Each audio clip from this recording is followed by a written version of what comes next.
price has dropped on a new edition of Soccer Down Here. It's a Tuesday, and it is an overreaction Tuesday. Hope everyone had a good long weekend. Hopefully they got to recharge a bit and also remember why we had a long weekend as well. Some great content from Atlanta United on Memorial Day and the TAPS program, which is such a valuable program for the people involved in it. Loved seeing that behind the scenes on that program, one that I didn't know as much about coming into it.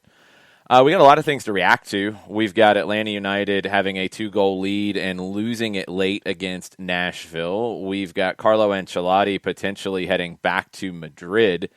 Didn't see that one coming. He wasn't on the original list of names that Madrid was looking at. How could this all go down? And then what direction does Everton go if it does go down? Mauricio Pochettino is still out there. Antonio Conte is still out there. Who is not left with a chair at the end of the song? We'll have to wait and see who that could be. Lots of other things to get into out of South America as well. We have a final in Argentina now. Boca is not in it. Man, they looked horrendous yesterday. They lose on penalties to Racing, Colón, and Pulga Rodriguez. Yes. Pulga. He's got Colón in the final. We'll talk about that. We'll talk about Copa America not being held in Argentina. Government said, nuh-uh, we ain't doing this. And now it's going to Brazil, where even Brazil's government's kind of like, well, we got a couple things we need to work out here. And there's some states who are saying, no, we ain't doing this. And it's a mess. And welcome to South America. It's an absolute gigantic mess. And there's a lot of players. Allegedly, some reports are that players from different countries are saying, no, we don't want to play this tournament. So there's also World Cup qualifiers this week in South America. Joseph Martinez was called up for Venezuela's team. Ronald Hernandez was not. 13 MLS players called up for the qualifiers that start here in a couple of days. It gets very, very complicated right now in terms of scheduling as squads are being announced for the Euros, as qualifiers are happening, Nations League semifinals and CONCACAF happening this week. It's a little bit of madness. We'll try to make sense of it today as best we can and also get your reactions to everything from the weekend.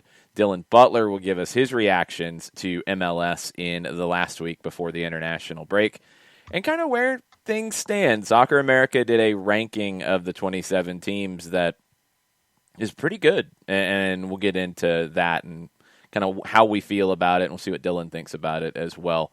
Let's start with Atlanta and Nashville because that is not the most recent thing, but probably the thing that a lot of people have been sitting on reactions. 2-goal lead at home, you can't blow it. It's unacceptable. It's points lost. It doesn't wipe away some very good things that happened on the day, some very good things in the attack that we haven't seen as much of leading up to this, but it also highlights some bad things at the end and seeing a game out. And I think, again, some individual mistakes. Nashville made some moves that Atlanta didn't react to very well. And, I know a lot of people have thoughts on that being the manager not reacting. There are players who didn't react. As usual, the answer is probably a little bit of all of it. And we'll get into what happened and what changed and what could have been done differently. John, where do you want to start with that? Well, I didn't mean to scare you there. My bad. No. Because I'm torn. I mean, I think that we should focus on the first 80 and the last 10. So I guess let's just take it in progression and start with the first 80 and work toward the last 10. I mean, it's not even the first 80 because it's not 80 minutes. It wasn't like it was all sunshine and flowers until Nashville scored a well-worked goal. No, Nashville started to take control of the game around the 60th minute. Mm-hmm. Atlanta still should have seen this out for a win. They still should have seen it out for a win after giving up the first goal because it was a well-worked goal. I feel like these are the things that fans can't, in some ways, have their cake and eat it too with the way that Gabriel Heinze is going to play. And if you've paid attention over the years to Heinze at Vélez, who I think was maybe a little bit better defensive team overall, especially in their last year, in comparison to the league. You take a look at Bielsa's teams at times who have given up late goals and late leads. You look at Almeida's teams in San Jose. The reason I'm citing all of those is defensively there's a lot of similarities because it's man-to-man. And late in the game when players are tired, man-to-man defenses can break down. And just in general, like you can be playing well and one player losing their individual battle and things can break down. In the first goal, there's two players who lost their individual battles for me that stood out. And Eric Lopez is one who, yes, had defensive responsibilities with Daniel Lovitz going forward. I think Eric Lopez was really tired by this stage of the game, but he kind of got worked on the outside, and Lovitz is able to put in a cross. Now, Brooks Lennon did a good job staying with Hani Mukhtar, who had moved out to a wide position. That was Lennon's guy. Stayed with him, but Mukhtar took a touch and got away from Lennon and put in the shot. Two individual players who were beaten in that sequence. They were in the right spots. They were beaten. Second goal was a little bit of two different things on it. As you wanted to go about the 80, I'm going to go the other way. The second goal for me is an individual or multiple individual breakdown for Matt LaGrassa to get the opportunity that he did at the top of the box. It was clean. Anton Walks was beaten out wide in a 1v1 with CJ Sapong, and that still shouldn't have been as bad as it turned out to be. I'm not sure who had LaGrassa exactly, but LaGrassa gets a clean look, and when he gets that look, everybody collapses to him, with the exception of Miles Robinson, who stayed with his man, with Emils Badji in the middle. Well, Lennon was one of the guys who crashed because, I mean, it's a clean look from the top of the 18. You have to try to do something about that at that point. Maybe the crashing on LaGrassa forces him to pull the shot, which would have gone wide. He pulls it into Badji, I believe, and it deflects off of Badji and falls to Hani Mukhtar, who's wide open because people had to crash. And there you go. The deflection could have gone anywhere. It fell to the worst place it could. But the breakdown happened before. That's not on Lennon in my mind. You have to go to the ball in that situation. So those are the two sequences where it went wrong. Where did it go right before that? I felt like the movement was better. I felt like the combinations were better in general in the attacking half. I felt like Eric Lopez was much better in the attacking half, and not just because he got a goal. He just played with more confidence in the attacking half. That's been something that's been lacking a little bit. Is his movement and his decisions have been a touch slow at times. He's young. He's getting used to playing at this pace and in this environment. It's coming. It's coming. I do think he was gassed by the end of it, but that's a different conversation. I thought Marcelino Moreno was what Marcelino Moreno's been most of the season. Very, very good. His goal was extremely well taken. It's a long ball over the top, and he makes something out of it. I liked that Atlanta looked for those maybe a little bit earlier this time. But they never just forced it, and they never, when they hit that ball, appeared to be disorganized. And even later in the game, and this is a credit to, I think, where Atlanta is going, even with Nashville's changes, which I do think turned the game. I think Gary Smith got the lineup wrong to start. I think going 4-4-1-1 made it easier for Atlanta to be Atlanta because they could build out of the back much easier. That allowed them to get into the attacking half much easier. It was easier to deal with all the way around. When they went to two up top and put Mukhtar out wide, and he wanted to come inside, that created some difficulties. But going back to those two goals, the second goal, there is an issue where there's a breakdown. It's further away from goal, but it is a breakdown. The first goal, you're properly structured. You're not out of position. You just got beat, which will happen. Okay, so I think the way Atlanta played and the way they were structured was very, very good in this match. How it got away, you can question the substitutions.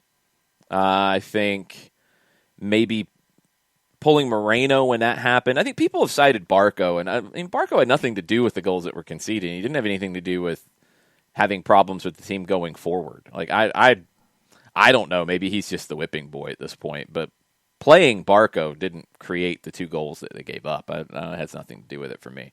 Could you have brought him in a different position? Could you have shifted things around differently? Absolutely. But it's not on Barco for me. It's down to those individual situations that we broke down a minute ago on the goals. Those are what it came down to. The central midfield on giving LaGrassa the opportunity that caused the breakdown on the second goal. And on the first goal, it's Lopez and Lennon getting beat in their individual duels. Now, I did see Shiva's question about what's the plan B for holding leads. There's not going to be one.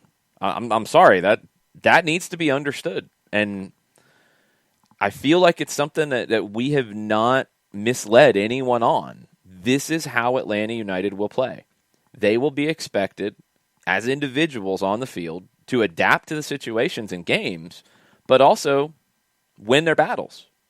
That's the way Atlanta's going to play. They're not going to say, all right, forget the man-to-man thing here at the end that we do all the time. Just sit back, kick everything as far away as you can, and just clear it. It's not how they're going to play. It's just not. And that will put pressure on players making those decisions in those moments. And sure, can players be a little more conservative in their individual battles in those moments? Absolutely. That's reading and recognizing the situation you're in. But you're not going to see a tactical change. And this is what was asked for, to be perfectly honest. This was the conversation. This is the 3-2 conversation, the 4-3 conversation. Atlanta was playing for goal number 3 since they scored goal number 2. They didn't quit playing for goal number 3. They didn't get goal number 3.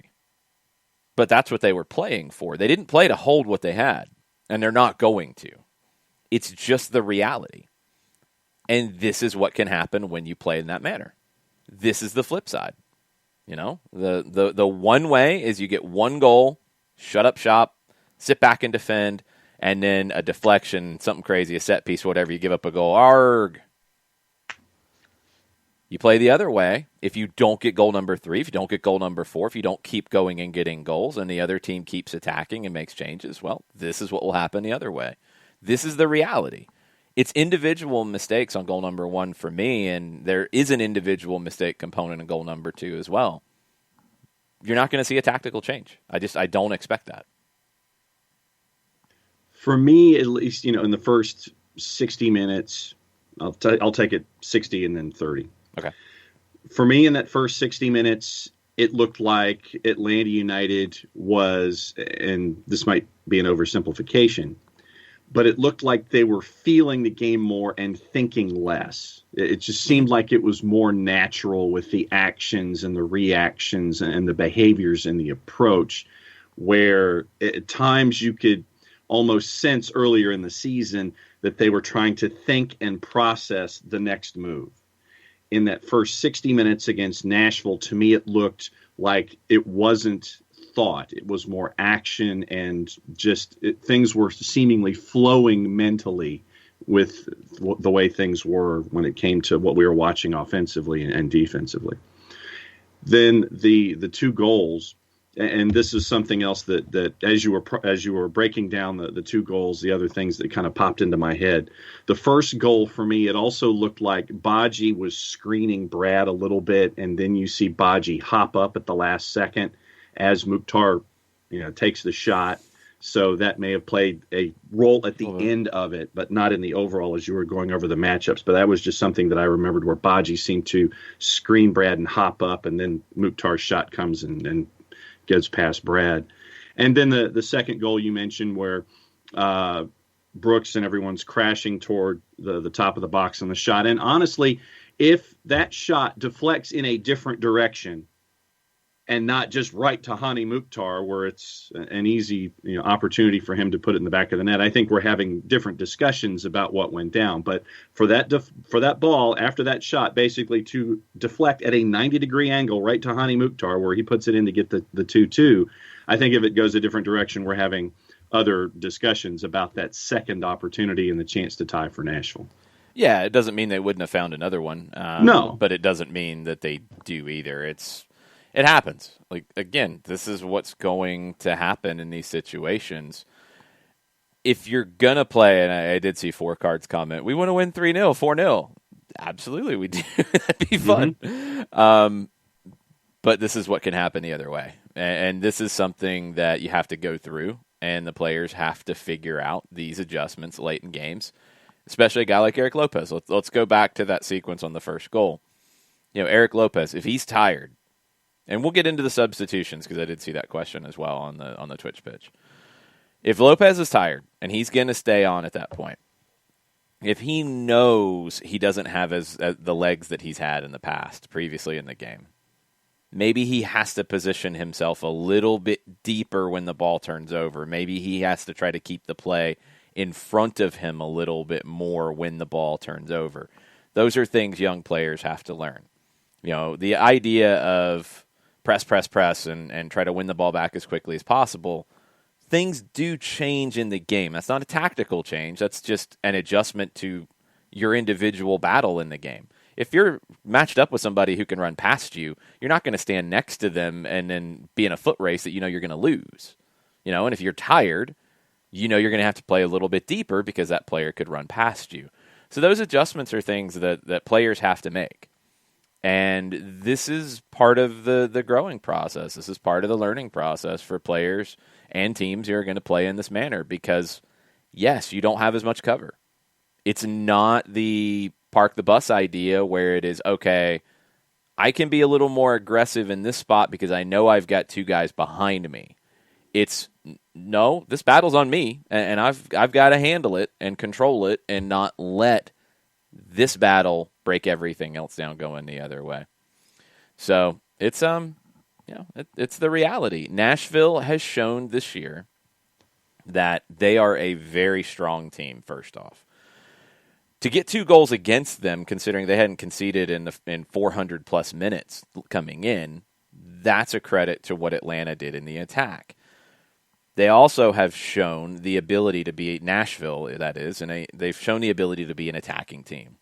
I think this idea that they can't attack is just not true. They came out, mainly because Atlanta scored early, they came out and played earlier than it would have been expected if it had been tight, if it had been scoreless, if it had been maybe 1-0 with that goal in the 60th minute.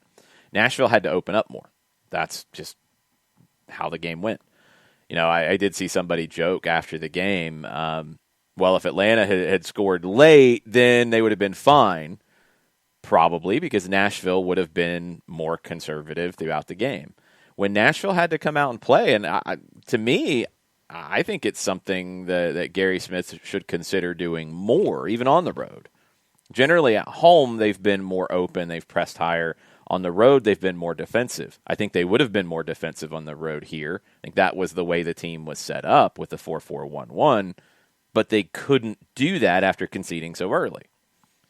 If you're Gary Smith, I think he can take a lot of positives out of this and say, we don't have to be as conservative on the road. I think Nashville can play with anybody in this league. And it has been the addition of CJ Sapong up top that has really transformed them. He came on and he was great in this match. CJ Sapong turning into more of that kind of old school back to goal number 9 as opposed to what we've seen from him in his career. He suits this team really, really well. I thought Jonder Cadiz really didn't give a whole lot. The team got better when he went off. Dominic Badji came on and was a good complement with Sapong, 2 players who could be that big, strong forward. Badji got hurt towards the end and was kind of on one wheel, but these things happen. Mukhtar going wide presents a really interesting challenge as well. And I know that Gary Smith likes the idea of Randall Leal and Alex Muil as his wingers, who do the same things that Mukhtar can do, coming inside, making it instead of a 4-4-2, a flat 4-4-2. It's more of a 4-2-2-2, a box. It suits what he has to work with, and Mukhtar's been a little bit of the odd man out. He's also been banged up.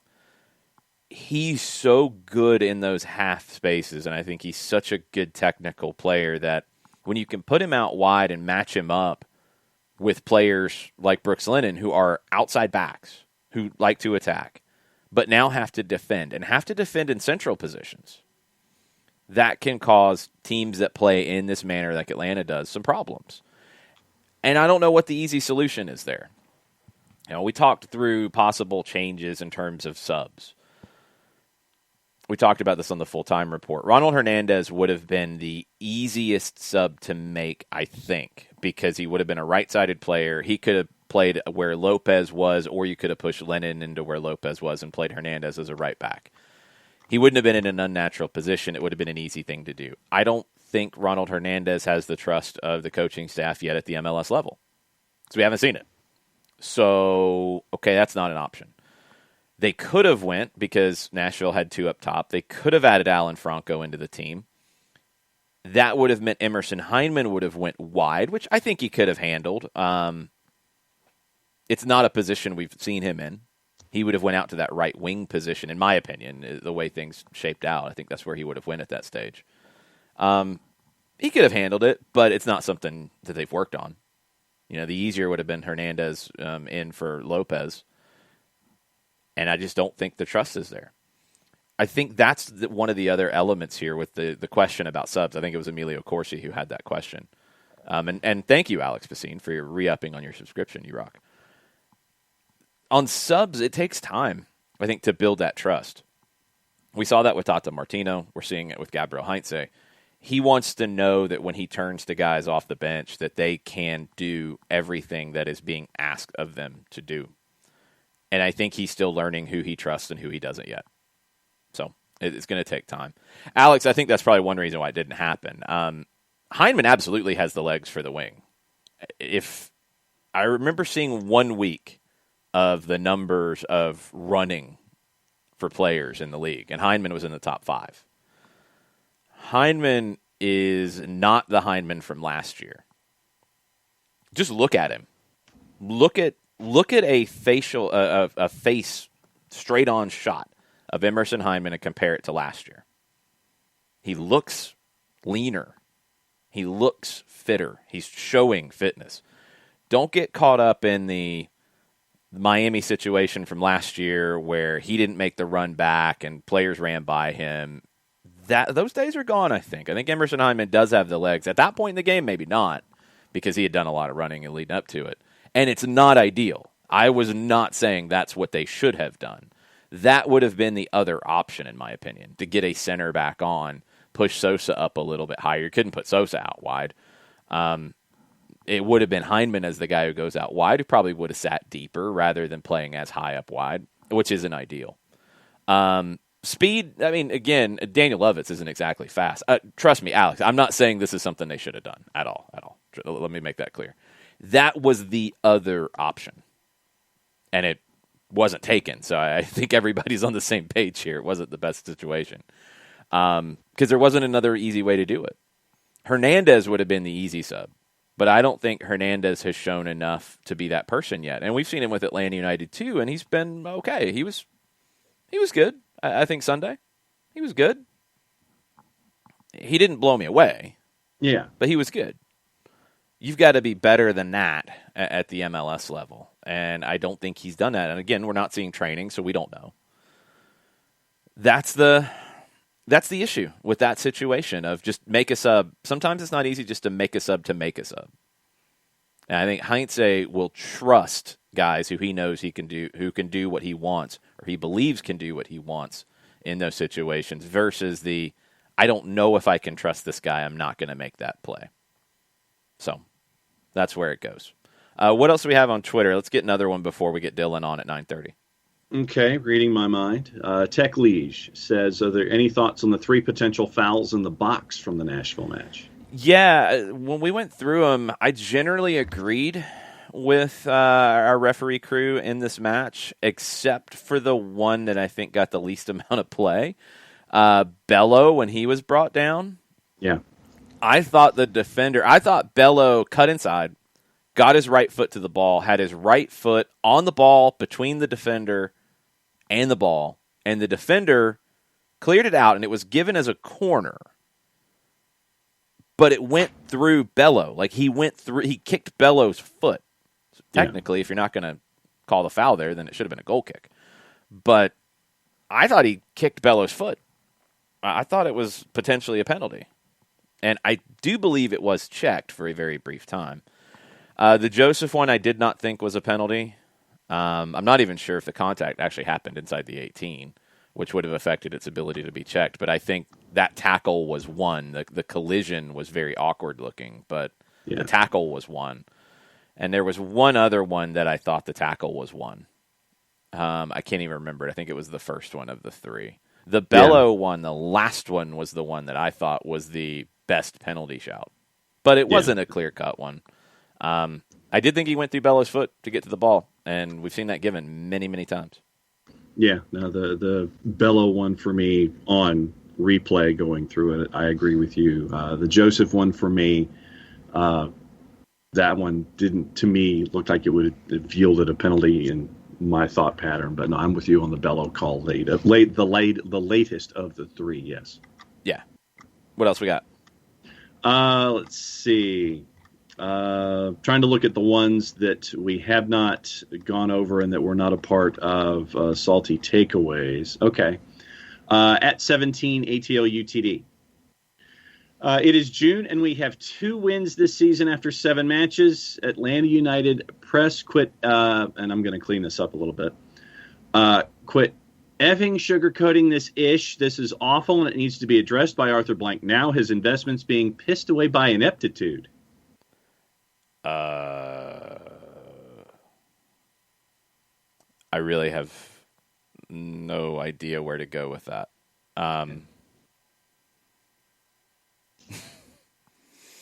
Okay. Nashville's got 2 wins after 7 matches too. Yeah. Oh boy. Ineptitude. This is where it goes somewhere that I think is off base. Yeah.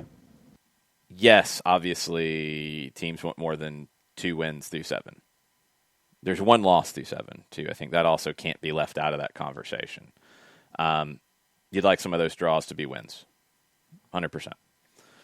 But to say that it's ish and there's ineptitude going on,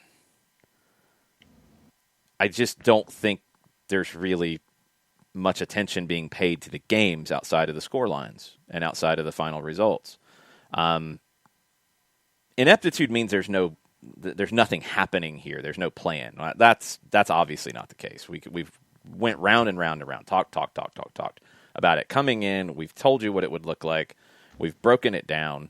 There is obviously a lot of thought put into the way this is being played out. It is not ineptitude. That's just false. I don't really know any other way to put that. I can't sugarcoat that one. I don't know how to even go there, to be perfectly honest, because if you look at people from around the league, if you look at people internationally who look at this team and the way they're playing, yes, you can be disappointed with results, but to say that it's worthless and needs to be blown up through this many games is not really a recipe for success either. That's not how it's going to work. So I don't know. I have to disagree with that. Yeah. All right, let me get Dylan Butler on the line, and we will talk MLS as a whole, and we'll get Dylan's take on that situation. Maybe not in those exact terms, but we will get Dylan's take on where things stand for Atlanta United as Mateo dials up. Dylan Butler of MLSsoccer.com. I'm very intrigued to see Dylan's Jermaine Jones piece that'll be coming out here shortly. I do want to see that, but Dylan will talk MLS in the weekend with us and give us his takes on who is the best team in the league right now, who is a team that needs to improve a little bit. Dylan, how are you? I have to improve a little bit? No, not you. You're always great. Teams that need to improve a little bit. We just had somebody say that on Twitter that Atlanta was, I think, was it actual-ish, or did you censor that, John? Oh no, that was censored. Okay. The press are supposed to stop sugarcoating this BS. Was basically the term. Yeah, it's weird takes that are happening on an Overreaction Tuesday, but hey, that's what we do. So good morning, Dylan. What's up, guys? How are you? Doing good. I'm kind of thrown off by that last tweet. So let me start with that match. Would love to hear your takes. I like hearing people outside of Atlanta and what they think about Atlanta United and Gabriel Heinze and this match between two good teams in the Eastern Conference, two of the top teams in the East, finished in a 2-2 draw with a great comeback from Nashville. Atlanta did throw 2 points away here. There's no way around that. Yeah, and obviously that that's going to lead to I guess interesting takes, right? But I wonder if part of it is, and this is just like you just mentioned the take, and my maybe quick take on the take is is part of it. You see Nashville and maybe Atlanta fans. Are you thinking, well, they're a pushover expansion team, and we're like the supporter shield guys? I think there needs to be a little bit of clarity in terms of where these teams are right now, right? I mean, Nashville, as you said, Jason, they're a good team, and they deserve. I think they deserve the credit, and Atlanta is working their way back to being a powerhouse team, I think, in the East. So, obviously, fans are going to have hot takes, and that's to be expected. But yeah, it was entertaining. I thought, for me, I think just from like an individual player perspective, and I saw it in the Seattle game when Robinson picks out, I believe it was Lennon, right? And then he got fouled, and Joseph converts the PK. Yeah. And so that kind of put Robinson's distribution on my radar. Because again, I'm not like seeing it every day like you guys are, right? And now, another great pass from him, right? In the Nashville game. And that's to me, that's not now a fluke, right? So I think he's becoming, one of the better passers out of the back, and this was a long ball, and I think we're seeing a little bit of the maturation of Miles Robinson's game, certainly going forward. And is that does Heinze get credit for that? Is it more just him getting more games under his belt and getting older and more mature as a player? I'm not sure, but from like an individual player take, that was my biggest takeaway. And I think more passes like that, and more weeks and more consistency like this. And we spoke about it last time, and we're in the international break now, but I think Miles Robinson should be on that Gold Cup roster, and he'll have an opportunity to showcase himself in front of Berhalter then. Yeah, and I mean, Nashville isn't the Major League Soccer equivalent of chopped liver. I mean, this was a team that was built, and it's got a tremendous spine, and that was what Gary Smith wanted to do coming out of the blocks. And then later, you add the offensive pieces, and you're seeing pieces being brought in up top. CJ Sapong, we talked about him in the first half hour as well. And so, this is a team that made it into the playoffs last year. I mean, this is, and I don't know where the Nashville, the anti-vibe or whatever you want to call it, where Nashville's concerned. It's like, okay, well, people should be beating Nashville, okay? Or there's that expansion thing that you were talking about. It's like Nashville is a very good team and have been built in a very solid way these last year plus. So, I mean, anybody that can go up against Nashville, you're going to have a tough test.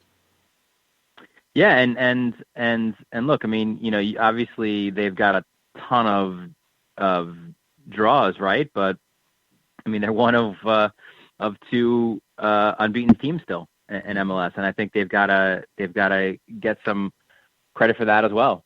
So they're conceding maybe a little bit, certainly more than they were last year, but you're right. I think in an expansion build sort of formula or system, I think they've gotten it right, and I think Austin kind of comes in behind them in a very similar way, not looking to go splashy and just get solid, good MLS players or players who could compete in MLS, and they've done it right. And then you look at the other the dumpster fire, I guess, that Inter Miami is, right, and kind of how seemingly they've gotten it all wrong from that same perspective. So it's kind of interesting, right? When you have an MLS expansion team, look, Atlanta, Seattle, these are teams that just hit home runs right away. But it's interesting kind of seeing how teams follow that mold and have their teams compete from day one. I want to get into Soccer America's power rankings. I know you guys have yours, dropping at around 11 o'clock? Isn't that the usual where it goes on Tuesday? Yeah. Yep. Okay, so we're going to preview it a little bit with Soccer America's. I don't think they're calling it a power ranking. I think they're taking stock at the international break because they don't do a normal ranking. So their top two, and it's one from each conference, Seattle and New England. Seattle 1, New England 2. I think that's pretty clear. I'm okay with that. I don't have any issues with that. I think New England's been the best in the East. Standings-wise, they're right there, right? Yeah, they're right there. Seattle did have the draw on the weekend, which opened a couple of eyes. That's back-to-back draws at home for them. Is there any maybe worry about the Sounders starting to fade just a bit? Good question. I thought about that too. You can see late against Atlanta, and then now you drop points against Austin. And again, I go back to my previous statement. Austin is a good expansion team. They're not pushovers.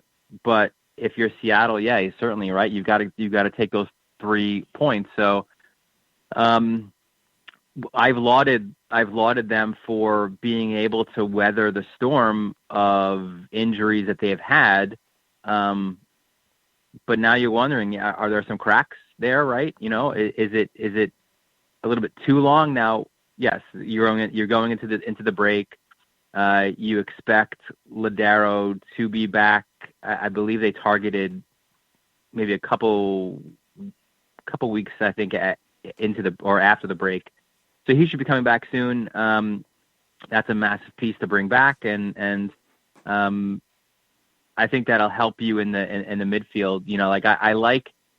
I like Kellen Rowe just as like a good player to earn some minutes in the midfield, but he's not great at winning duels, and I think that's maybe now you're putting more on João Paulo to do that, and so I think Ladero's return can certainly cure a lot of the troubles. But again, what are the troubles we're talking about, right? They're undefeated, right, and they've dropped. They've gotten 2 draws at home, so that's not a bad play. I think a lot of teams would like to be in that kind of quote unquote troubles, right? Yeah, absolutely. The top 6, generally, all teams we would have expected here: Seattle, New England, Kansas City, Philadelphia, Nashville. The one that's the biggest surprise, and I think they are worthy of being in the top 6 with what we've seen this year, is the LA Galaxy. I didn't see them being this good this fast under Greg Vanney. I did not see it coming. Yeah, no, and we I think early on, I don't know if it was our week 1 talk, but I generally thought that the West was going to be really, really hard, right? Like really difficult. And I kind of tabbed Austin as a team that would be battling for a playoff spot, but I didn't know really. Like I like, and we've spoken about him before. I'm high on Greg Vanney as a coach, and I like the tactical things that he does and his man management, and I like that he's getting credit for being in another team and another system, and not like it was just given to him or something like that in Toronto. But I agree, Jason. I don't know. The West, the standings that right now in the West are really wacky. Certainly didn't expect LAFC to be below the line, or Minnesota or Dallas to be in last place. So some wild times out there. But yeah, listen, they got us points early, and then they dropped a couple games, and you're thinking, here they go. They're back to being the Galaxy, and they've bounced back. And I think Jonathan Bond too is an interesting pickup, because that was an area of concern for them, and look, he just comes in. He gets the Player of the Week nod this week. He was unbelievable in the Cali Classico, and I think their back line has been a big issue for them. I still don't think that it's situated or it's not completely fixed, but having a keeper like Bonds, that helps cure a lot of those ailments, right? So kudos to the Galaxy in general to just make that acquisition. And yeah, listen, they're surprisingly among the top 6-8 teams in MLS right now. So kudos to them. Who else has been a surprise for you on the good side? Because I know that we can get into the bad side, and that's an entirely different question for me in a little bit.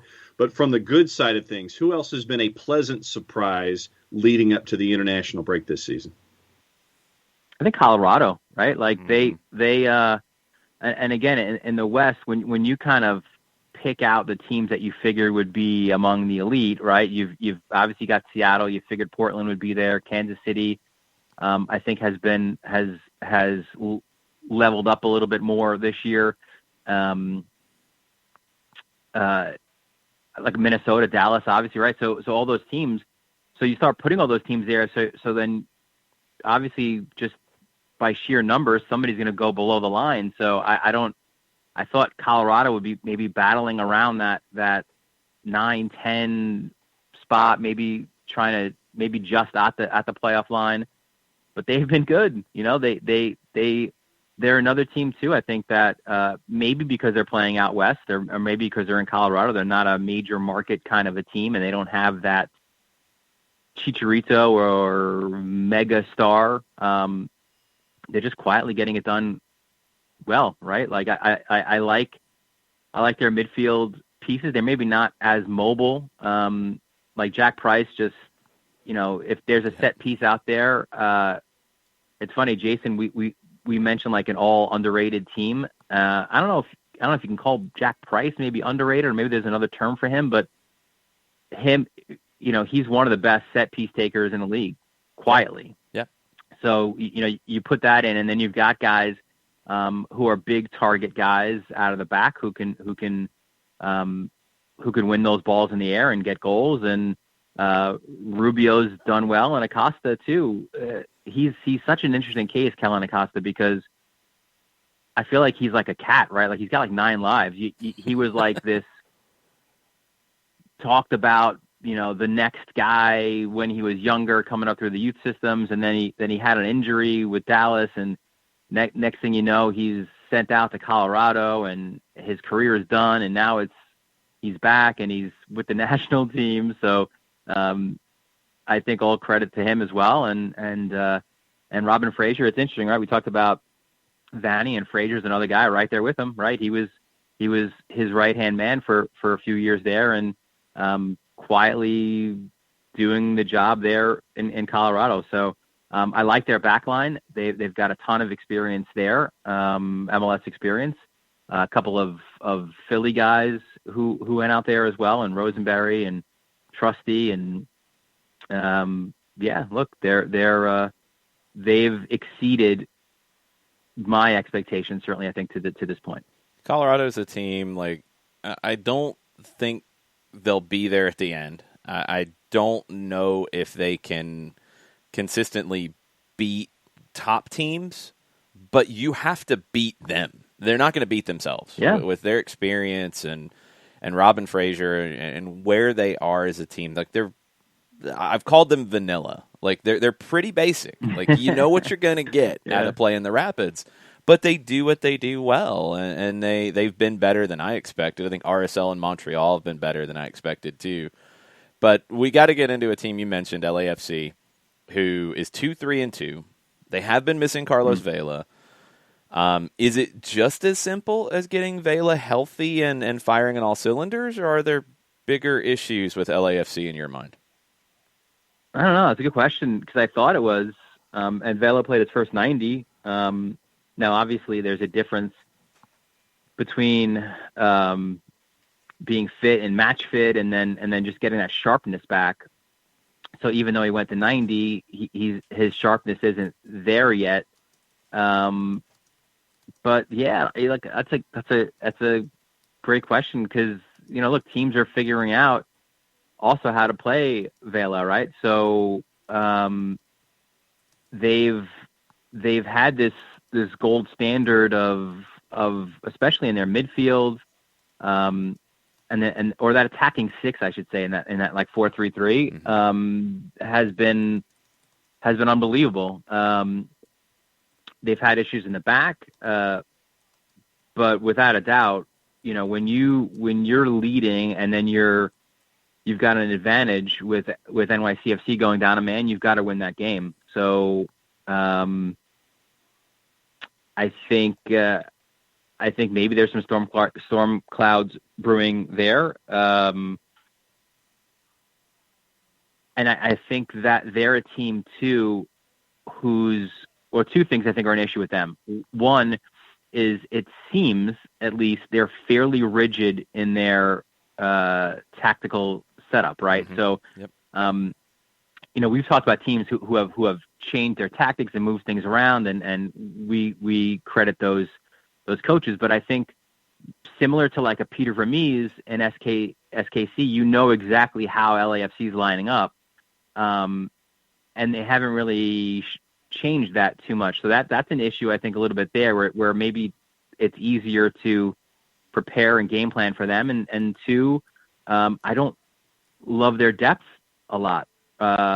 So once you have an issue of either an international call-up, which they're going to have certainly, or an injury, or a few injuries, or when the summer window comes, I don't know if you've got guys behind the first 11 or maybe even 13 guys who are of the same quality or at least decent quality. So I think those are two issues I think LAFC's got to kind of maybe try to sort out here going forward. Well, because I don't think on a couple of different fronts, I think that when you get past that first 11, 12, 13 guys for Bob Bradley, you're looking at very, very young guys who don't have a whole lot of MLS experience that he would be putting into these game situations very late in matches. I don't think that LAFC has found a suitable replacement after losing Walker Zimmerman at the back. And huge, right. Also, I mean, in net, it's still something that they're still chasing. I mean, you saw the faith that he had in Kenneth Vermeer, because now Kenneth Vermeer is no longer in Los Angeles, and it's Cisniega and it's others. I mean, do you chase after somebody like a Memo Ochoa in the summer window? I mean, there seem to be a lot of different things here that you're looking at for LAFC that need to be addressed, and a lot of them are at the back. For sure, yeah, and that's always been. They've been, and Zimmerman. You make a great point. Zimmerman sort of was that bridge where there wasn't as big a concern early on, but yeah, listen, they're an unbalanced team, and they're it's a similar. I think Toronto has a similar issue where they've got good young kids coming up through their academy, but there was like this disconnect with like they were very young and then very old, kind of with like Bradley and Altidore, and we're starting to see some of those younger guys come in and meld with the older guys, but and LAFC too, and that's part of the problem, right? Like if you run out the same 11 to 13 guys, those other guys they're not getting the run, and then when you need them, they're young and inexperienced, and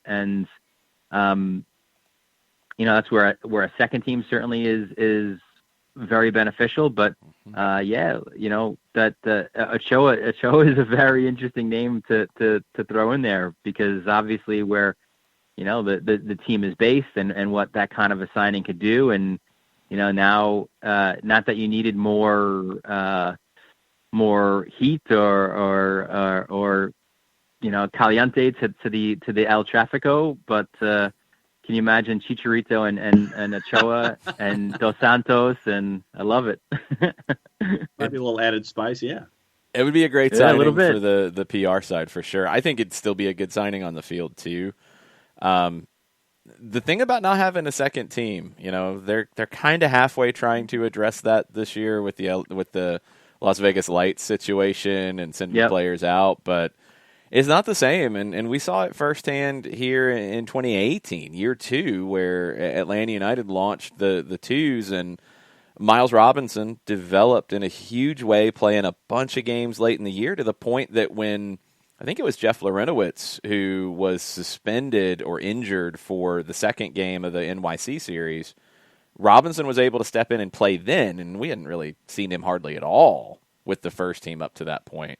And in the next year, Mikey Ambrose was the same situation. Like, he was kept sharp by playing with the twos, and when he was needed in a playoff series or in a playoff match against Philadelphia, he was able to step in. It's a huge part of building a club that I think maybe that's one of the big misses that LAFC's had. Same in my neck of the woods too with NYCFC, where they don't have it. So they're very similar. Well, they'll run out the same 13, 14 guys, not a lot of depth behind it. They have a terrific academy setup. I mean, really, really good. Obviously, it develops a Gio Reyna and Sands and a few of those other guys, but they need professional experience, and they don't have that second team here in New York, and it's been a detriment to their first team. Conversely, you look at the Red Bulls, and that's been so much a part of their identity, right? Of the academy, and then Red Bull 2, and then just that whole pyramid. So yeah, it's an interesting dynamic. I think LAFC, NYCFC in that sense are in a similar boat. But from the sense that I get from NYCFC in general is that they, from a front office perspective, they're putting more of they're aligning themselves more with trying to get this elusive stadium, and then the second team kind of comes after that. But New York City real estate, the politics, I don't know if that's necessarily the right way to go about it. Having a venue for a second team in this area too is difficult. Now you do have, like a Hartford is close. Queensboro FC is starting up in the USL as well, and they're an interesting one with David Villa being an owner. So could that potentially maybe be a pseudo second team? We'll see, but I think that has also hurt NYCFC, certainly with their younger players, getting them the minutes, and they just sent out a few of their guys, Gloucester and their backup goalkeeper Barrera to clubs in the USL to get some time. Let me finish with this one with you, Dylan. The Josie Altidore situation in Toronto, it really started to break at the end of the week. What do you think's going to happen here over these next couple of weeks? Do you think Josie will play another match in a Toronto uniform? I do not. Which then begs the question, where will he go, right? Mm-hmm. So I was thinking that could have been a question certainly from you guys coming in, and I was trying to think who needs an Altidore up front, but then it's also, you peel that back a little bit and you kind of wonder, well, who is Josie Altidore right now, right? Is he a 90-minute every week, 34 game a year striker? I don't think so, right? But at the same time, I don't think he's necessarily a super sub right now. Like, he's not in a Wando role, right? So and he's not going to want that, I wouldn't think. Yeah, 100%, absolutely not. And that's obviously part of the issue here, right? As well with the rift that is in Toronto. So I think it's certainly interesting days, and just sort of figuring out who he is, and I mean, there's certainly teams out there that could use help up front. I was even thinking, with Polo out, I mean, you've got Felipe Mora in Portland, but do you need help in the attack there? But again, what role will Josie play for whatever team he might go and compete for, that's a big question. You know, someone, I don't know if I was on Twitter, I saw someone said something about him maybe going to Mexico or something, you know, but like, I don't. That's always been there. Yeah, but I don't see that either. Like, because he wants to play every week, right?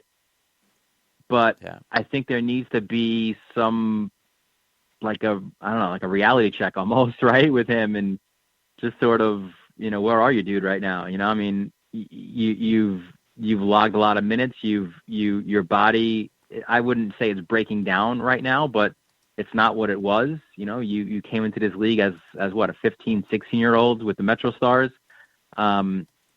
He's played a lot of soccer, and he's a big boy. So I don't think unless there's some mea culpa here and a complete turnaround where, you know, he's kind of accepting his situation in Toronto. I don't see him being there again. And there were those rumors even before the start of the year, right? Like about him going somewhere else or being on a trade block or transferred out. So I don't see him necessarily as part of their future, but where he lands, I think, is another intriguing question going forward. All right, when's the Jermaine Jones piece coming out? I got my notifications on. I'm ready. I literally just got pinged on Slack. So the word I'm hearing from my editor is perhaps tomorrow or Thursday. Cool. They're gonna take a look through it and let me know. But it was always tabbed for this week with the break, and you know, you can get some extra eyeballs on a longer piece like that. So it should be coming up in the next, hopefully before the U.S. Plays Honduras on Thursday. Excellent. Looking forward to reading that. What is going to be the job for you here coming up with a couple of weeks off from MLS play? What are you going to be digging into? Well, I mean, I guess from a match editing standpoint, I guess I've gotten called up to the national team because I did the Switzerland match, and I'm going to be on the Honduras match as well. So, and as you guys are acutely aware, it doesn't seem like there's ever an off season in MLS, right? So, nope. Just trucking along, and then I've got you know, as usual, as Jason, you'd like to point out, I've got my lacrosse broadcast as well. I got a game this afternoon, got a game tomorrow, so it's busy times out here on Long Island. Excellent. We'll try to catch your breath when you can, and be looking forward to this Jones piece and following everything you're doing over at MLSsoccer.com. We'll talk to you next week. Thanks, Dylan. Thanks, boys. Be good. Make sure you're following him online on Twitter, Dylan_Butler. Turn the notifications on for the Jermaine Jones piece. I can't wait to see what Jermaine has to say. All right. It's time for you, John, to tell us about our good friend over in Decatur, Steve Apolinsky. Apolinsky and Associates, LLC, proud supporters of everything soccer down here in the SDH network. For wrongful death and serious injury matters, one place you need to go, and it's Apolinsky and Associates, LLC. 3 different ways that you can do it. You can pick up the phone, give them a call, 404-377-9191. Get a free consultation that way. You can shoot Steve an email directly, steve at aa-legal.com, or you can go on the World Wide Web, large device or small, type in aa-legal.com in the address bar, hit the enter key, the return key, the arrow key, whatever advances you to the homepage for Apolinsky and Associates, LLC. You can find out by looking through the pull tabs all the different cases that they can help you with as a firm. You can go further down the page, see all the awards that they have won as a firm. And if you still have questions, low right-hand corner, there's a pop-up window that pops up, because that's what pop-up windows do. They pop up 24/7, 365 and a quarter. Thank you, Chris Hutchison, for that, as always. Recognized as Legal Elite by Georgia Trend Magazine for being one of the top 100 firms in this here state of Georgia, for their over 30 years of experience and over $40 million in judgments for their clients in Georgia and Alabama. One place you need to go for wrongful death and serious injury matters. It's Apolinsky and Associates, LLC. The website's aa-legal.com. That was a sprint at the end. I didn't see that one coming. Try to change things up a little bit. Okay, that one threw me off. Interesting. All right. We will get into the scores. Ricky Ricardo is not looking forward to the Jermaine Jones piece. I got to disagree with this comment, Ricky. Ricky says Jermaine Jones the most overrated U.S. men's national team player of all time. No. There's plenty of players who are far more overrated than Jermaine Jones. He delivered a lot.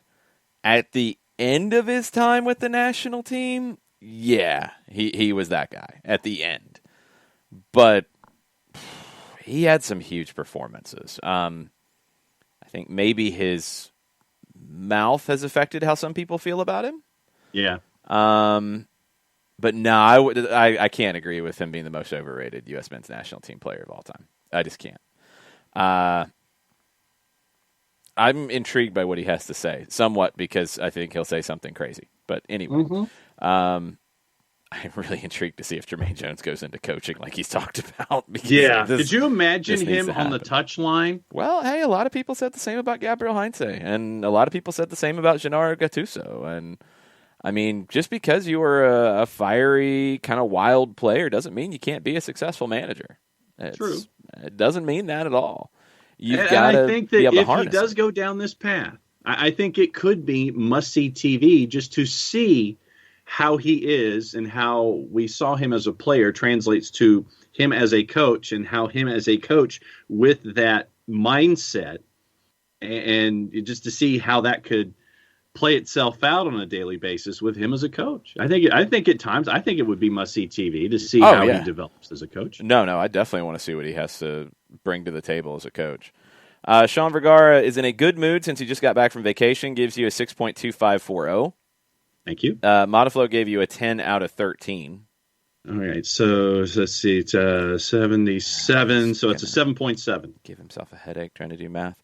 Well, I always try to convert it into a quick batting average, and then that way that can get it done faster for me. Sure. Arm gestures as if going to VAR -2, some points added, then taken away for the speed up at the end.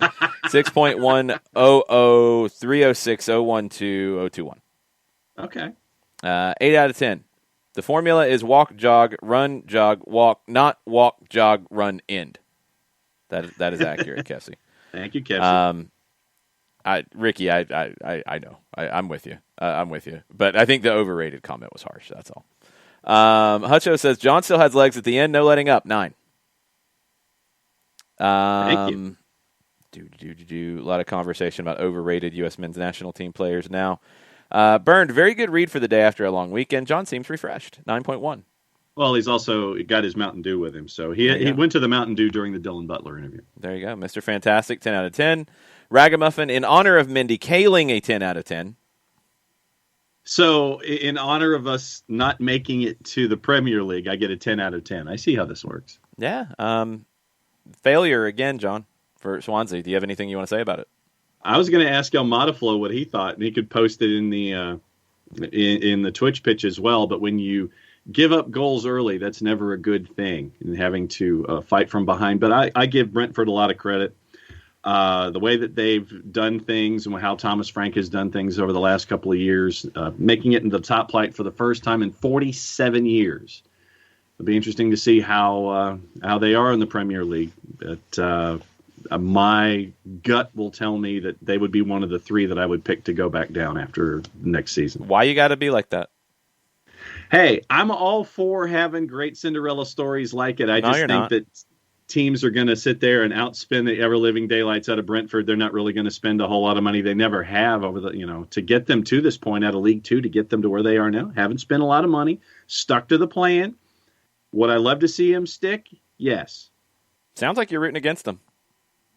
What, just because they beat Swansea in the promotion? You'd have to tell me why you're rooting against them. Why you went so salty all of a sudden, like, I'm going to bet on them to go down. Yeah, you said it, not me. I'm just saying. I just think that they're going to get outgunned. I really do. They're going to be very sound defensively. I just don't think they're going to score a whole lot of goals, and that's not a good combination. Sour grapes, Badger. I totally agree. I think it's sour grapes. And it's the first time since 1947, not 47 years. That's true. Thank you. 1947, yes. Ragamuffin, I was just trying to cheer up John, and there he goes, talking bad about bees. Yeah, I mean, that was kind of uncalled for, John. I'm a little disappointed. Hey. Are you going to say the same about Norwich now? Or are you going to say they're one of the three to go down too? Actually, no. I think what's different? They said that they've learned their lessons. Daniel Farka and the players, Timo Pukki, I think, was interviewed about it too, and they said that they've learned lessons from 2 seasons ago to the demotion to winning the championship to now. I want to see if what lessons did they learn? Were. I don't know. They just said we've learned lessons. Whatever lessons those are, I want to see if they've learned. I mean, honestly, I look at a team like Brighton. I look at Burnley. There are. You're seriously going to throw Brighton back into this conversation again? Yes. Graham Potter is being linked with Super League clubs, John. The Super League. Your dislike of Brighton and now Brentford and sometimes Norwich is rather shocking, John. I think that I want to see if the lessons that were learned. They said meaning Norwich. Norwich said they learned lessons. But hold on, I don't know what they are. Pause. You said it a second ago, and this is something I wanted to get into today anyway. So I'm glad you opened this door, and I'm going to take it and break the door off the hinges. Okay. You said a minute ago about Brentford. Mm-hmm. Doesn't matter what lessons anybody learned. Are they going to spend money? That's what you put it on Brentford. It's like they're not going to spend, so they can't stay. That's boiling down what you said, correct? They're not going to spend, so they're not going to stay. Norwich isn't going to spend, but also, as I said, but what?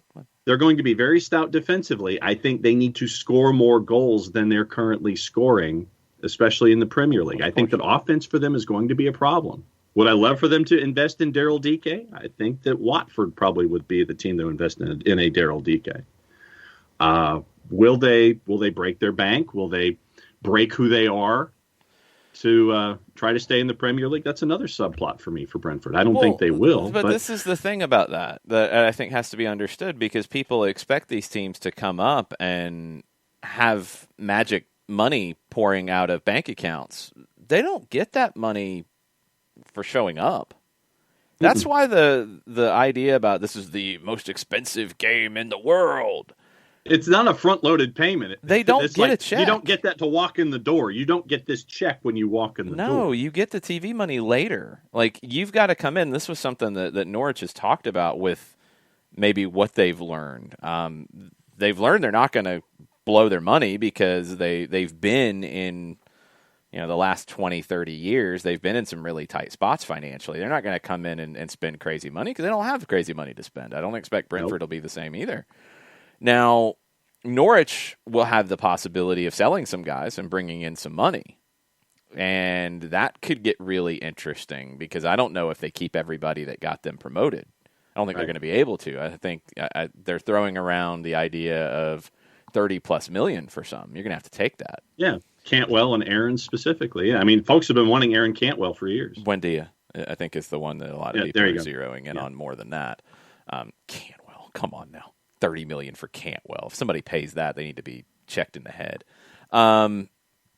They don't have the money straight up, so they've got to find a way to compete. Brentford, what's interesting about them to me on the B side of things is they have been very smart about the way they've built. They've used a lot of data analysis. They've used a lot of things behind the scenes, Moneyball-ish, to figure out the best ways to do this. I don't think that changes. I do think they have the potential to find a way to stay up. There's plenty of teams in the Premier League that stayed up this time that I think are going to be in that mix again. I don't think Brighton's one of them. I do expect more from them. But it's not easy for these teams coming up. I think the idea that they get a giant check handed to them and unlimited money to spend right now when they probably need it to go up, they don't have it. And where in previous years maybe they had a war chest, you don't now because of COVID. So they're in tight spots unless they have an owner who says, you know what, I will give you 9 figures, here you go, because I can risk losing it and writing it off. Right. Neither one of these clubs have that. So they're going to have to find another way to bridge that gap. For Norwich, it could be selling and then reinvesting, which could be risky because you might not be quite at the same level, but we'll see if they do it. That maybe is one of the lessons they've learned. I mean, that's just a stock answer. There's nothing else to say. On the Bees side of things, I mean, you've got to lean into what's made you get here in the first place. You've got to lean into looking at undervalued players, looking at guys that you can get on good numbers, and staying true to the way that has gotten you here. Leeds showed that. Now, Leeds is a different situation financially, but Leeds showed that if you stay true to what worked to get you promoted, it can work at the next level. Of course, they had more money to work with, to spend, to do these things than others did. But they've shown that if you stay true to who you are, you can be successful. Yeah. Okay. The Independent, just a side note, the Independent says yesterday the Norwich club sporting director said it would take club record deals to part with both Buendia and Cantwell. They won't be sold for less than £30 million. Okay, well, maybe we'll get Cantwell for 30, but that seems crazy to me. I think Aarons and Buendia are far more likely of that. Carlo Ancelotti leaving Everton. I know the Airborne DJ is watching. How you feel about that, my friend? It's looking like it's going to happen at this point. It was originally reported by Cadena Ser that he had been added to the list of coaching candidates. He became the most favored option because he'd be one of the easiest to deal with. Antonio Conte, would want to come in and have Florentino Perez spend every dime that the club has right now because that's how he always does. They also know that he's going to then end up fighting with them, and Florentino Perez doesn't want any fights. He never does. So Carlo, not going to come in and fight with anybody. Carlo is going to come in and not be asking for a crazy amount of money. He's the most successful manager in Madrid's history in terms of win rate ever. And it just keeps gathering steam to the point that about an hour or so before we started this morning, Niccolò Schira in Italy reported that Marca, he followed up on Marca's reporting saying that this is going to happen. He said, yes, he's confirming it. The agent for Carlo Ancelotti is working to finalize the deal, 3-year contract. Now they're trying to figure out how to get him out of the Everton deal. It expires in 2024. So they've got to get him out of that, get him to Madrid. Then who becomes the person in the mix at Everton? And the Times is already throwing names around because that's what they do. David Moyes' name is on it, which I don't see happening. Nuno's out of a job, and if Everton wants to work with an agency, then have fun. Eddie Howe's name is also there after he turned down Celtic. Those are the 3 names that the Times has thrown out this morning. So, what do you think? I mean, we didn't talk about Ancelotti as a possibility for Madrid just because they were looking at Conte. First, they were looking at Allegri. And according to Charlie Stilitano this morning on the football show, that was by far their first choice, was Max Allegri. Yeah. They had been talking to him. That is legit. That was going to happen. Then Juve jumped the line, and Inter tried to jump the line. So they got Allegri. All right, so then Madrid is like, okay, now what? Because they didn't want to move on getting rid of Zidane. They wanted Zidane to leave. And I don't think they're really sad about him leaving. They're not happy about the letter he wrote. That's a little bit of an issue where he said he didn't feel like he had the confidence from the club in continuing. So Conte's name's out there. Pochettino's name is out there, but it doesn't look like they're going to be able to pull that one off, although now there are reports that Pochettino has said that he does want to leave, although he hasn't, I think, officially said that to the ownership at PSG. Leonardo said he's very happy with Pochettino. He's been linked with Tottenham and Madrid. We'll see. AS is reporting that Tottenham is interested. Daniel Levy's in talks to bring Pochettino back, and they feel like he needs something big after moving on from Mourinho. Yeah, but I don't know if this is the one. I don't think Madrid's going to get into a bidding war when it comes to Pochettino. If they can nab Carlo, they'll nab Carlo. Yeah. The question is going to be, what does it take to get Carlo out of his deal to Everton? And for Everton fans, I mean, this is not a great situation to be in. No. Johannes, this is another one. Yeah, I also thought that this name would come up because it was mentioned early on, Yogi Love. And now it sounds like he's not in the mix at Madrid at all. It doesn't sound like there was really a lot to that. So he'll sit out there for a while and get a job when time comes. Zidane is going to sit out there and I think take the French job when that opens up. If Zidane sits there for a year or two, waits till after the World Cup next year, that's fine. It's not like he's hurting for money. He'll be okay. This is kind of bonkers. The Ancelotti one seems like everything's moving in that direction. Okay, I think we can put that as a likely at this point. Pochettino's the wild card with PSG. Conte's out there as a wild card, but with Madrid off the table, unless the dominoes fall, and this would be the domino that could happen. If Pochettino goes to Tottenham, if PSG's like, you know what, we're not going to fight to keep you, Tottenham's going to give us money to bring you back. You're going to get paid handsomely to go back. Fine, we're not going to stand in your way because then we go sign Antonio Conte.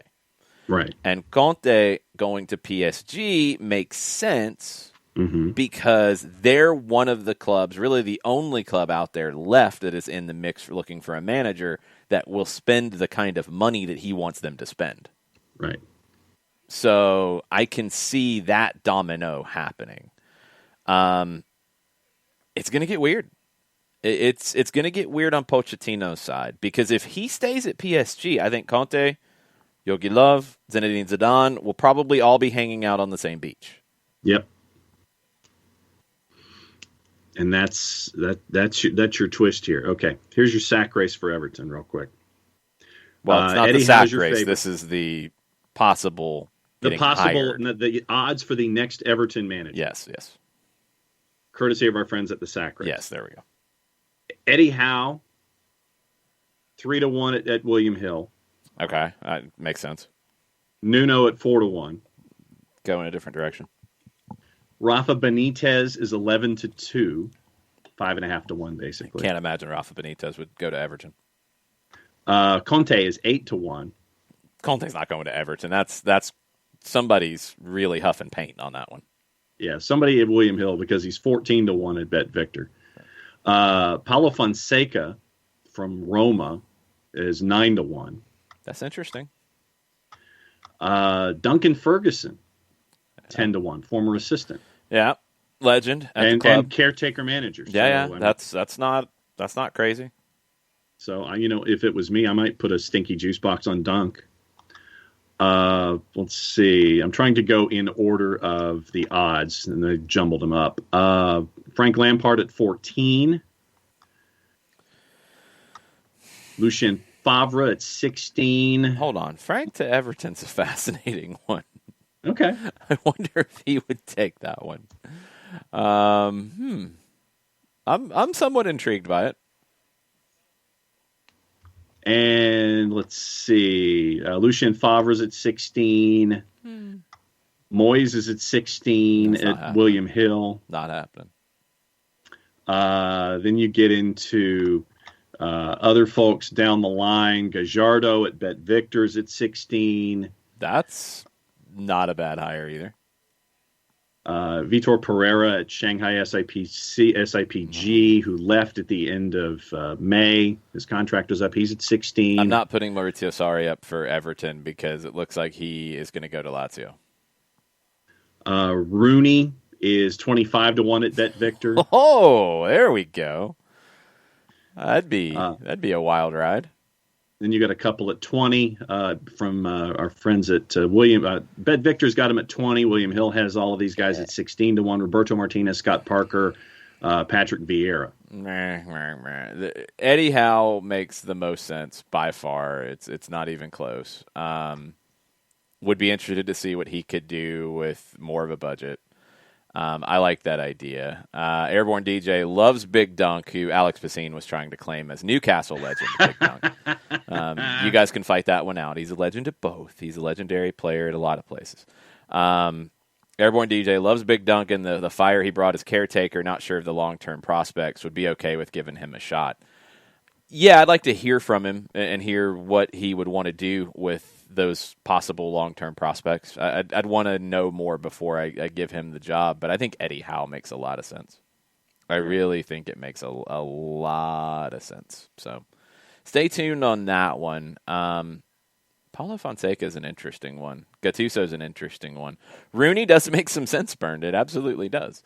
I don't hate that. I mean, I don't think he's ready. No. I don't think he's ready, but at some point, yeah, no problem with that. Airborne DJ and Kefsey are freaking out about that one. Eddie Howe makes the most sense. It's the safest hire. You're going to have to, and I think Celtic learned this, Everton would have to give Eddie Howe a lot of control because he wanted more control over his backroom staff at Celtic. They ultimately didn't want to give him that, so he didn't take the job. Does he get that at Everton? We'll just have to wait and see. Wait on Rooney. Just wait on Rooney a little while. Yeah. Lampard would be an interesting one. It really would, but I don't know where he lands yet. I'm not sure. Opta Joe with an interesting point mentioned Ancelotti being the most successful manager in Madrid's history in terms of win percentage. He is the most successful Premier League manager at Everton in their history of points per game, 1.53, better than any other previous boss. David Moyes was 1.5, Ronald Koeman was 1.47, Joe Royle 1.45, Roberto Martinez 1.44. Had to have managed at least 10 games. So Ancelotti did well, even though it got sideways and up and down and backwards at times. He did well for what Everton has done. I thought he'd get more. I wanted to see what he would do in the long term there, but it doesn't look like that's going to happen. Looks like he's going back to Madrid, which some in Madrid have said this means that they don't have a lot of money right now because Ancelotti is a little bit of a safe option, and they're not going to continue their revolution until they get back into their new stadium and make some money back. Or not new stadium, newly renovated stadium, and make some money back. Could be true. They did spend a lot of money on David Alaba. It looks like they're not going to spend a lot of money on Sergio Ramos. ESPN is reporting, along with AS, that Ramos will be offered a deal from Manchester City. Now, others have reported that is not going to happen. It would be a 2-year deal, according to ESPN and AS, which would also include an optional year at New York City in MLS. It would also be an option for Manchester City to keep him if he holds up physically. Now, in Madrid, they don't want to give him 2 years because they're worried about him physically because of his age, because of the history of injuries that he's experienced in 2021, which has been substantial. Right. Now, this has been disputed. Again, this has been reported by ESPN and AS that City will offer him a 2-year deal. Others are saying City's not offering Sergio Ramos a deal. He's going to be out there. Lionel Messi obviously is out there. Joan Laporta at today's announcement of Eric Garcia returning to Barcelona, leaving Manchester City, coming to Barcelona on a free. This is after yesterday's announcement of Sergio Aguero coming to Barcelona on a free. Laporta today said about Messi, it doesn't depend on the audit. Talks are ongoing with Messi's people. They're going well. We hope to keep making progress. It's not done, but we know that Leo wants to stay. Others have reported that behind the scenes it is done, except for minor details. Miguel Rico, who is a Spanish reporter, has said they've reached an agreement. Minor details left. It'll be a 2-season extension. Those are probably the two biggest names out there on freeze. Cristiano Ronaldo's name continues to be bandied around, especially when it comes to Manchester United, which would be bonkers, but we'll just have to wait and see what that looks like. That's where things stand right now. So that's a little bit of the silly season madness that is going on. What else? What other reaction madness do we have on Twitter that we need to get to? Well, there are some that are tied to this particular topic, so let me go to those first. Yes, you can bounce around. You can pick. I was trying because we're talking Everton, and we're talking Everton. So there are a couple that are Everton related. So I figured I'd stick with those. Yes. Nathan Pugh says, I had so much I wanted to say today about Atlanta and Fernandinho, but I can't anymore on account of the fact that I cannot stop laughing. Ancelotti, the Ev, multiple laughing emojis. Hashtag all the reactions Tuesday. Nathan Pugh drinking the Haterade this morning, drinking the Haterade Saturday with his favorite Manchester City team losing in the Champions League final to Chelsea, and everybody lining up to take shots because that's what they do. Also taking shots at Everton. No surprise from Nathan Pugh, but enjoy the Haterade. Keep sipping. Lobbing from across the park. No, he's just sipping Haterade. Then Rope says, sad to see Ancelotti leave Everton, but maybe there's a silver lining of getting an exciting new manager and making significant improvements. Shrug shoulders emoji. I'd like to see it. It feels like that doesn't happen. If it's somebody that we know of, it's probably not going to be the exciting young manager. Eddie Howe with resources will be interesting. Like I'm not horribly against that. That's the one that feels like maybe okay, it's something we haven't seen yet. So we'll see what happens. And on Twitter, going back to the topics from Atlanta and Nashville. Yes. Scanning. Shiva with Atlanta and Nashville. Yeah, let's frustrating. Hold on one second. Let's grab takes that we haven't discussed yet. I don't want to keep rehashing Atlanta Nashville that was from Saturday and it's Tuesday. Things that we haven't hit on yet. Let's do that. I think we might have talked about Shiva's. I know I mentioned something she said, but let's make sure we got it Okay. here. Frustrating results. Yeah, we did talk about it. Okay. All right. So under the weather. Thank you, Shiva. Yes, thank you, Shiva. Under the weather. I felt like the game changed when Moreno came off. It felt like Mulroney or Moreno should have stayed on the pitch. Lopez should have come off. Experience needed to keep the pressure on Nashville.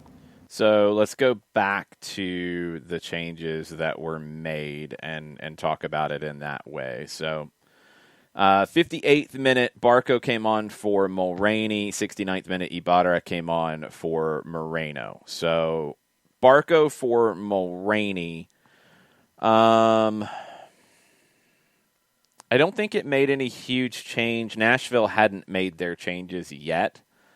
Again, I don't think Barco being included had anything to do with the goals that were conceded or hurting the attack. I think the game changed a couple minutes later when Sapong came on for Mwil, and then Badji came on in the 71st minute. So Sapong coming on for Mwil changed Nashville up front a bit because you had Sapong and Cadiz up front. Mukhtar moved out wide. Now, Gabriel Heinze's change of Moreno off and Ibarra on, that put Barco in a wide position on the left side. It also brought in Franco Ibarra, who played extremely well in Seattle. He didn't play as well here. I don't know, and I have to go back through to see how things shifted around in terms of assignments. But was Ibarra the one who was tasked with La Grasa? Possibly, because it's central midfield. So it is possible. But Ibarra didn't affect the game as much at that point. Could it have been at that stage, and we've talked about possible subs to handle things, could it have been Ibarra for Eric Lopez at that point, move Moreno out to one side, Barco on the other, and Ibarra and Heinemann as the central midfielders? That could have worked. I didn't get a sense that Moreno was gassed. I thought Lopez looked more gassed at that point. It's a lot of shifting, but I think a guy like Moreno, somebody that I trust in the shifting, I think he could have handled that. Look, newsflash, and it's going to happen. Go look at anything being written about Pep Guardiola's lineup choices in the Champions League final. Managers will sometimes get decisions wrong. It will happen. They will second-guess themselves. They will be second-guessed by everybody. That's a move that maybe could have went differently at that point. But I'm assuming, because I don't think it was asked in the post-game media, at that point, there was a concern about Moreno being tired, and Ibarra coming in. I have no problem with Ibarra coming in at that point, because you are more defensive in your stance at that stage. And you are adapting to changes that Nashville's made. it didn't work out, and maybe it could have been made in a different way. But Ibarra coming in at that point, look, at something people have talked about subs and wanting more steel in the midfield in those situations. Ibarra is that guy. So I think it could have been for Lopez. That's maybe the biggest one that I would say. I'd love to, I would have loved to have had that conversation as to why Moreno here and not Lopez and not move things around. Was there something about what you were seeing from Lopez that you wanted to keep? Maybe Lopez being higher up could have kept Lovitz deeper. It didn't work out that way, but maybe that was the intention, because I think when we talk about teams that play in this way, and I'm lumping a bunch of teams into this, whether it's City, whether it's Leeds, whether it's Atlanta, who play in this frame. San Jose we can include in the mix. I think to a degree we can include DC, although it is still a big work in progress. It's not about two units. It's not about offense and defense. It is about how the team collectively attacks and how the team collectively defends. You can't separate it. You can't say this line was bad, this line was good. No, it all works together. And in this case, I'd like to know the reasoning about Lopez being high. Was that because you wanted to put pressure on their defense and be able to defend higher up the field? Did it just not work out that way? And that can happen. So that is a question. Moreno coming off was a question. I was surprised by that sub. John Nason, we do have a couple from Tafka as well. John Nason says, the game in a nutshell from Oscar Wilde, quote, to give up one goal may be regarded as a misfortune. To give up two looks like carelessness, end quote, for his overreaction Tuesday. I think it's an easy take, but I think the goals were given up in different ways.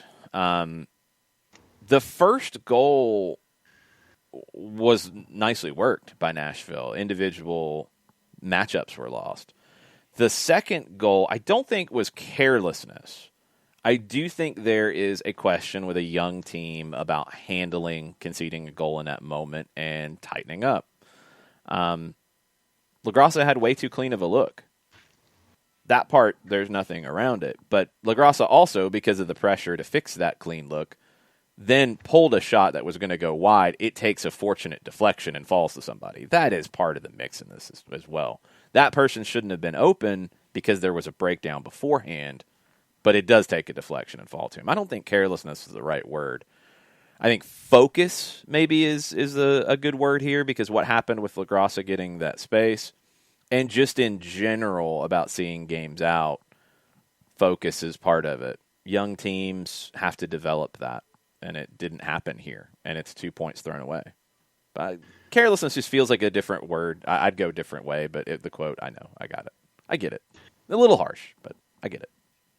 And to your point about focus, Jason Nix is in on Twitter this morning, says he's still getting over Atlanta United blowing the lead at the Benz. It was a great performance for 75, but got stretched and lost focus for the remainder of the match, it seemed. And we talked about the substitutions for Nashville. He says the subs changed the game. We didn't react well.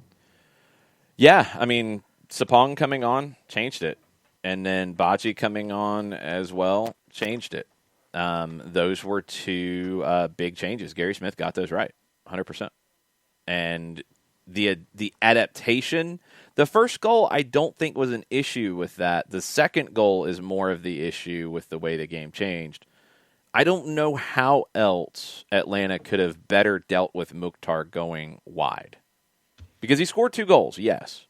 One of them is a well-worked goal that he beats Lennon, who was his 1v1. The second goal is a deflection that falls to him where he was left after a breakdown that wasn't related to him. You're not going to move, because when Mukhtar was playing as the second one, or the first one, technically, if you're working from the back, in the 4-4-1-1, Sosa had him. And go back and watch the way Atlanta defended. When Mukhtar drifted out wide, Sosa went with him. When Muil came all the way to the other side, he was followed by Bello. When Randall Leal went to the other side, Lennon followed him. It was 1v1 defending, man-to-man. And if your guy went to the opposite side of the field, you went with him, period. Mukhtar, when he moved out wide, he was defended, and he was defended by Brooks Lennon. And Lennon was there, but he got beat. So, that's just the nature of how this is going to go. You're going to be 1v1. You're going to get beat sometimes. you're not going to – I don't think this team will not be 1v1, but can they defend those individual matchups a little more conservatively? Yes, and that's the adjustment that I think will need to happen the most. And a couple points from Tafka, one domestic and one international. The domestic point from Tafka, he says, just thrilled that the team repeatedly played balls into players whose backs aren't to goal. Thank you. It's a huge bummer to give up 2 goals in 5 minutes at the end of the game, but we've shown we can defend well, so I'm not too concerned about it. That's a really odd thing to zero in on, Tafka.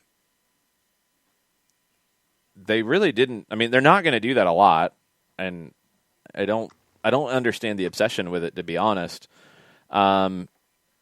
A lot of times they're going to play to players who are coming back to show because it is about creating that space. I think one thing that can happen a little bit more is, again, the third man, where you use the first pass to somebody who is back to goal as almost like a backboard. They play it back either to a third person or back to the person who gave them the ball, and then that person plays it over the top. You can do different ways to happen, but just the idea of they have to play balls over the top or through all the time, it's just not going to happen. Period. I mean, I'm sorry, it's just not. I'm not going to lie to you. You have to be really careful in doing that too much if you're not properly structured, because then the counterattacks will kill you. If you're just trying to get it over the top quickly, just to do it, you're going to get into trouble doing it that way. You just will. So Atlanta's got to pick their spots. They can open those up more, I agree. But just the idea of they have to do this, you can get yourself in trouble that way. And you're going to then go against a lot of the things that that the team is building. It's just not going to happen that way. I don't know. I'm sorry. I don't know how that's going to go. And I don't think that's a goal, because then that makes the game more chaotic and more 50-50 and just playing long balls at times to do it, and it just doesn't work that way. Then the international point that Tafka had when we were getting into the discussion about budgets and sticking to the plan and coming up to the Premier League, Tafka's waiting for an ambitious championship side to raid MLS for 4 to 5 young players in that Mark McKenzie level and fee, and then catapult them into the Premier League 2 or 3 years later, either by selling at a profit or sticking with the Stars. Really good shout. That'll happen, because I think the idea of MLS players being able to play at that level should have been blown out of the water by some of the players that we've seen who have gone to play at that level. So it's a really smart idea, because I think there's a lot of value for clubs to do that. And who's going to do it first? Huge amount of value. It'll happen. I think it'll happen soon. It'll happen the next couple of years. You're getting more American investment in championship teams. It's a smart play. Come in and grab, 3-4 of those guys, grow with them to maybe take a year for them to settle into the championship, and then get promoted, and then grow with those guys moving up, potentially sell some of them on at that point, or keep them as they grow into Premier League players. It's a big, big move that can happen. And last thing before we head to what folks are thinking on Twitch, I give Nathan Pugh full credit for actually finding a GIF that has multiple flavors of Haterade available, and he's enjoying it this morning. So it's not that hard to find. I don't know where he found it, but it's you found it probably where you click that GIF button and then type in Haterade as the search, I'm assuming. Okay. It's not that hard. You're asking John to undertake. You're asking John to undertake things. Yeah. Yes, as Jarrett Smith comes out of nowhere. Always good to see. Sting from the rafters again on a Tuesday. Basically. How are you, Jarrett? I'm good. How are you? I'm good. Does Celtic have a manager yet? I don't know. I'm still, man, one thing at a time. I'm still ready to throw down with the officials from the Twos game on Sunday. Oh, and you are? Yeah. Do you want to tell us about that? We can have a throwdown with the SAWFT penalty that was called in the 92nd minute, 93rd minute. Yeah, it was something. Yeah. have feelings about that. I have feelings about y'all did Tony Annan wrong in his last game. Mm-hmm. Tony called it a shocking decision in his post-match press conference. I don't disagree.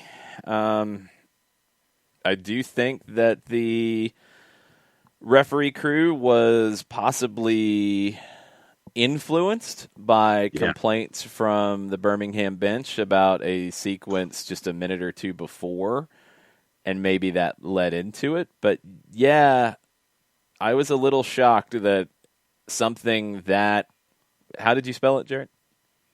SAWFT, South. Yeah, John, I don't know if I'd want to reference a big cast these days, but, go for it. Have fun. Yeah. Maybe not the best reference in the world. Referencing problematic wrestlers. Yeah, not good. Pretty much all of them if you give them enough time. Possibly, but this one we'll leave off to the side for now. To decide a game in that way, very, very disappointed.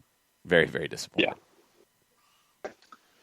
Yeah. But it's what's done is done. It was disappointing to see Tony's run with Atlanta United in that way. Yep. But I don't know if Celtic has a manager yet. I haven't actually checked the wires this morning or newsflash. They don't. I haven't checked the pigeons on my rooftop yet after their transatlantic flight. I'm still trying to put together everything that happened in MLS this weekend. So, yeah, Celtic does not have a manager. Okay, hold on. I actually have something for this one. Let me get the proper music for it. Give me 1 second, because when these kinds of things hit, I think they need something like this.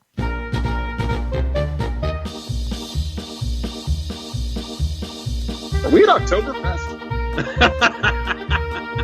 No, it's Rumor Fest, Jarrett. I feel like I'm in Helen, Georgia.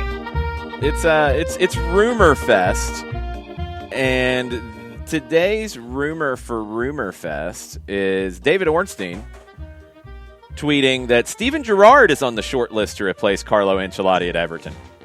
What? Yes. That's irony. I don't know if irony is the right word for it. Yeah, man. Just keep winning titles at Rangers and then take the Liverpool job when it opens up in a couple of years, please. Why would you take the Everton job if you're Steven Gerrard? Just wait. Just win. Just keep winning titles at Rangers. Maybe you'll win more than one trophy in a season. Baby steps for you, but keep winning titles at Rangers, and then eventually you can go to Liverpool. That should be your track here. Yeah, I would think. The airborne DJ is yelling. Also, you're gonna get European games at Rangers. You're not gonna get them at Everton consistently. That is true. The rumor fest of that one is shocking. Wow, I don't even know what to do with that thing. Celtic does not have a manager. I don't know what to do with my.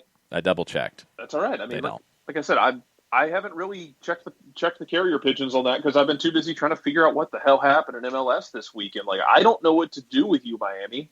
Do I take you apart and put you in a bag of rice? Yeah, let's jump into that because we haven't really dug into it. Kelly and I mentioned it on the run-up because the news broke as we were getting ready for the run-up about Miami's sanctions, and there's been some conversation about that in the Twitch pitch this morning.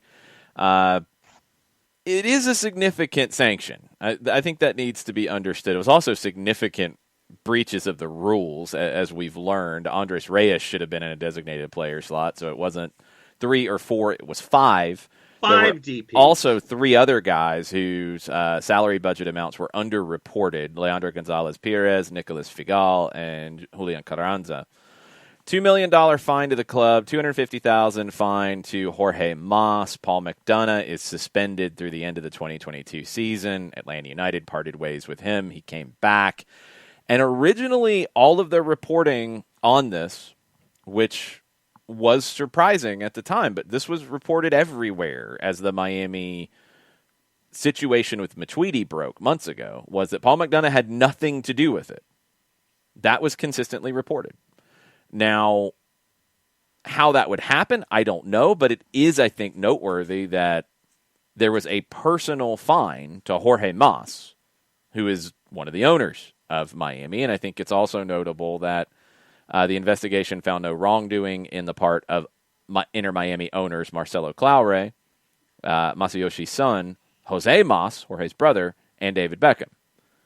So was Jorge going out on his own, doing crazy things?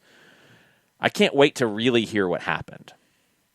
Don Garber said a lot of things. Here's the situation. $2 million fine. Allocation dollars for 2022, not this year, but 22 and 23, reduced by $2.2 million and some change. The McDonough suspension, the Jorge Mas personal fine. No points deduction. I said it when the first thing happened with it. I will continue to say it. I think there should have been a points deduction this year. I would not have made some rule that they couldn't qualify for the playoffs. It's not like, blocking somebody from a bowl. But I would have given them a points deduction that would have essentially made it almost impossible for them to make the playoffs. 10 points is where I was at. If you could have went 15, you could have found a way to justify points, whatever. But last season, Inter Miami made the playoffs, and they shouldn't have. Chicago, just as the next team up, should have made it. But when you go back and you start looking at, wait a minute, it's not just Blaise Matuidi coming in midseason. It's Andres Reyes, who was there from the beginning, was an issue. There's a lot of games that could have went different ways. And yes, Atlanta was right after Chicago. And look, Atlanta didn't have a good year last year, but they fought all the way down to the final whistle in Columbus. They were right there to get into the playoffs. Chicago was next in line. Atlanta was next. Atlanta played Miami a whole bunch of times with their illegal rostering of players. So that's the situation. And it's unacceptable that this happened. It's unacceptable that MLS allowed it to happen. Miami has been punished severely. They should have had a points deduction on top of this, maybe in place of some of the roster allocation money reductions for 23. I don't know if it's a good thing for Miami to be bad for this year, 22 and 23 potentially. I would assume they'll be trying to do business with Charlotte and St. Louis to get some of their giant allocation money that's coming into the league with in those years, and maybe they find some players that they will jettison over to those clubs to get that allocation money. I don't know. But it's a bad look, and this was dropped like late in the day on Friday. I'm just surprised that they didn't do more. Yeah, I thought it should have been a points deduction when it was just Blaise Matuidi. The fact that it was Blaise Matuidi and Reyes and underreporting of others, and there isn't a point deduction, like, it put me in a tizzy. Yes. Like, the offenses were more extensive than I expected, and the punishment was less than I expected for the initial offenses. Like, that was wild to me. Well, and then Jarrett, I mean, we talked about it a little bit on Salty, and Nick brought this up as well. With this stuff currently still on the books, what about the players who are under contract for longer than this year? And how,